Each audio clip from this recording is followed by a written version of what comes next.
Welcome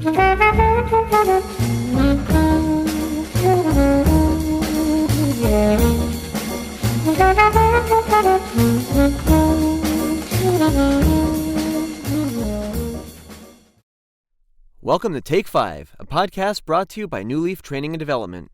Each edition is an inspiring interview with a leader worth listening to. Enjoy!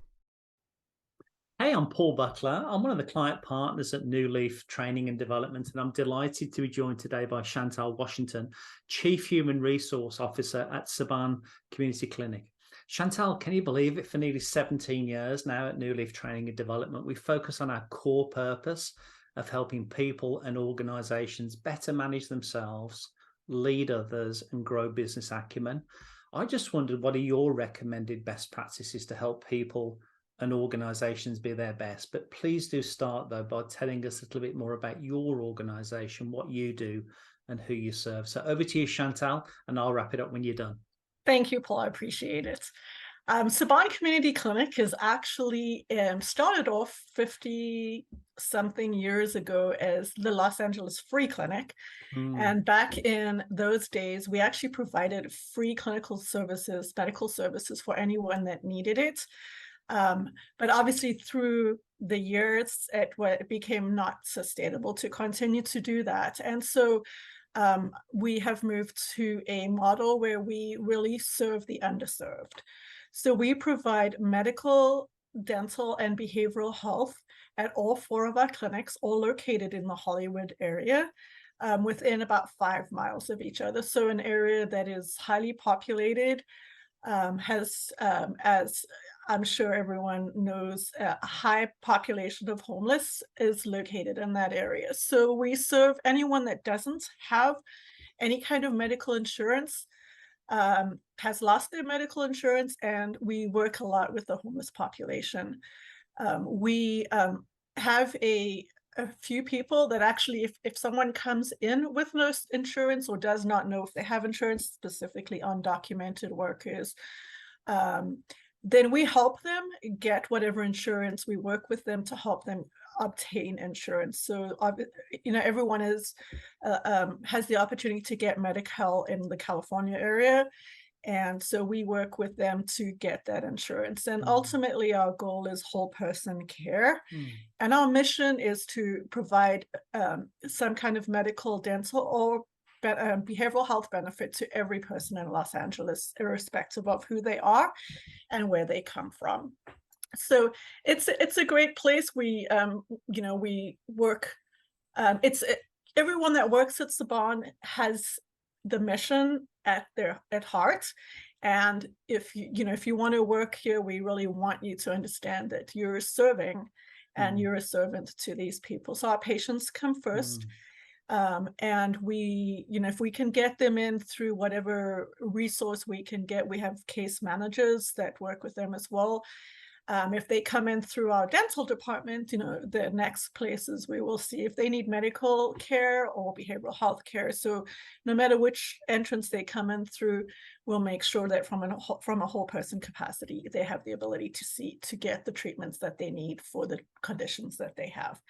So it's a very rewarding place. It's also a very tough place to work.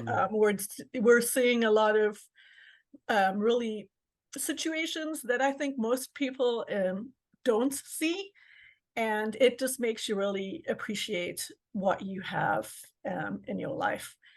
So with that in mind, let's go into what I feel is important as we continue to grow managers in the organization, what we feel is important from a business acumen. And I think as we've gone through the pandemic and are coming out on the outside of that pandemic, we've had to really shift our mindset considerably, specifically in healthcare. It's been a tough 3 years in the healthcare environment. Just, having to continue to be there, continue to put yourself second and your patients first. And so we've really tried to work with a great amount of empathy towards our employees. But with that empathy sometimes comes the lack of accountability. So I would put accountability as one of my top goals within our organization. And we really are trying to build that culture of accountability, starting with our managers.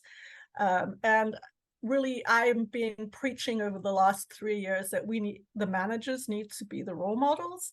And if we don't hold our managers accountable, they're not going to hold their employees accountable. And trying to find that balance between accountability and empathy, because, every single one of us has gone through our issues through the pandemic, and we've tried to be as empathetic as possible, but there is still a level of accountability.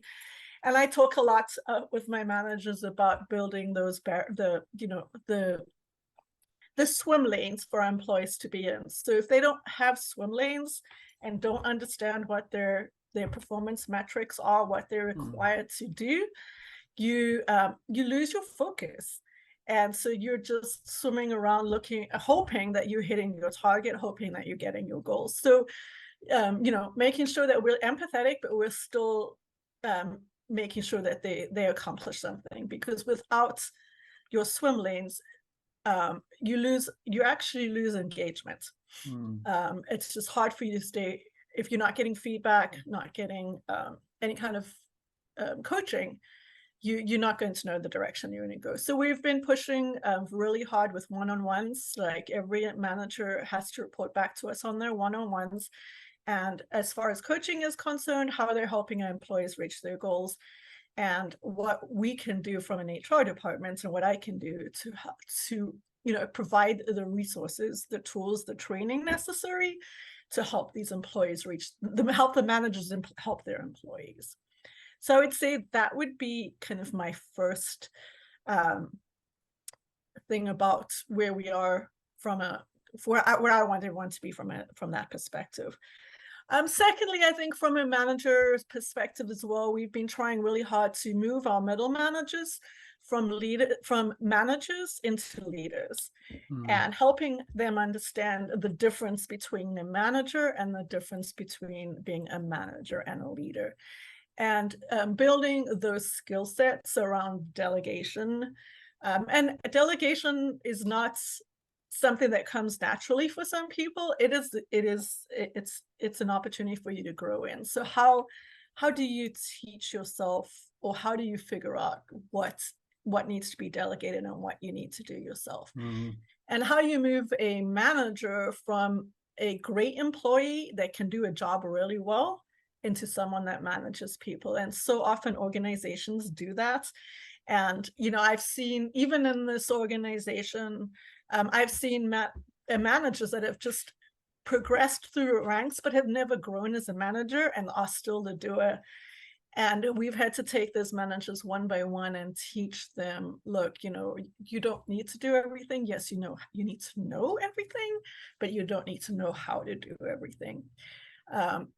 Working with them on learning to collaborate. Cross collaboration is always a tough one, especially if you're a doer and not a manager. A lot of doers don't know, want to keep their knowledge to themselves. It's also sometimes a form of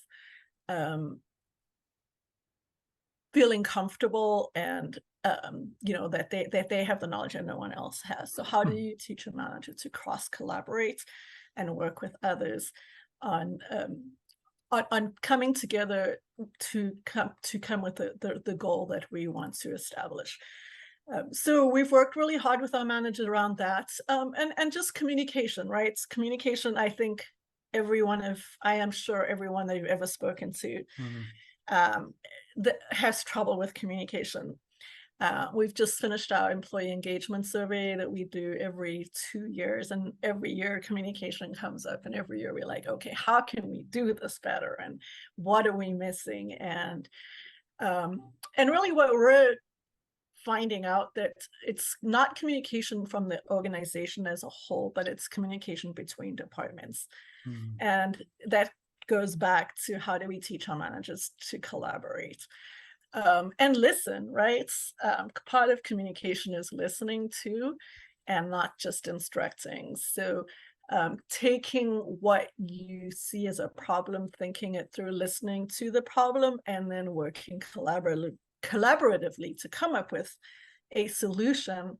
And at the end of that solution, being able to implement cross-departmentally to get that done. And that's a tough one. That's a tough one for our organization. And we're really going to focus on that this year. Again, I think the pandemic has exacerbated that a little bit, because our focus has shifted constantly, with especially in Los Angeles, with and in the healthcare environment in Los Angeles, with going backwards and forwards, masks, no masks, yes masks, six, and all of that. So every time we think we can bring everyone back to the clinic, then two or 3 weeks later, nope, send everyone home again. And so it's been tough for them.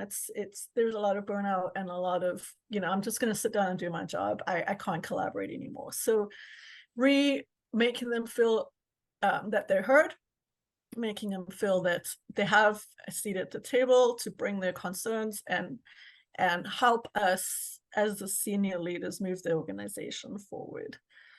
I think, and the last one, I really feel like it's just coaching and development. And so that is something we're focusing on, and just in the last 3 or 4 years, with everything that has gone on, coaching and development has really come to the forefront. So we're that all the new employees, that's really what they're looking for. So we're starting to build our coaching and development plan internally. We're not a large organization. We have 300 employees. So there's not a lot of opportunity within career ladders, just because you're going from a medical assistant to a doctor. And so, there's not a lot of movement that we can establish with only 300 employees. But we can build the opportunities, if it's not growth ladders, the opportunities for them to grow personally, and give them opportunities to learn more and just become a subject matter expert in something specific that can help us as an organization. So I think those are what I would say have been what I would call the top priorities within our organization, and what I see is important as we move forward as well into the post-COVID era, and see, how that takes us. Brilliant. A couple of quick closing comments from me, if I may, Chantal. First of all, I just want to say a big thank you for the work that you do. Obviously, with that being our backyard, I know what you're doing is very, very important work. It really resonated with me as well, all 3 points, but especially that first point when you spoke about that balance between accountability and empathy. It made me think of that phrase, truth and love, that really if truth without love is not truth, love without truth is not truth. And I feel that with accountability and empathy, like if a manager's all empathy with no accountability, or all accountability with no empathy, it just doesn't work. It's that balance between this. I love that. If you haven't trademarked that, I'm going to steal that. No, I haven't. Go for it. You can always trust the Brits, who've never done anything wrong in history, I just want to give a mention out to our subscribers to look out for the events page of our website with the various activities we have going on, many of which are free of charge. So look out for those. And Chantal, I just want to say again a big thank you to you personally, and could I offer you a virtual high five? Thank you. Yes, there you go. And in case our audience members are wondering, I'll leave you to guess which one of the two of us you think is from England and which one of the two of us you think is from South Africa. Chantal, thanks ever so much indeed. Thank you so much, Paul. Really appreciate your time. All right. I hope you found that interview useful, and if you did, feel free to rate, review, and share this podcast. We'll be back next week with another episode, and we also invite you to check out our other weekly podcast, Going the Extra Mile, which is sure to lift your spirit and encourage you in today's working world. Bye for now.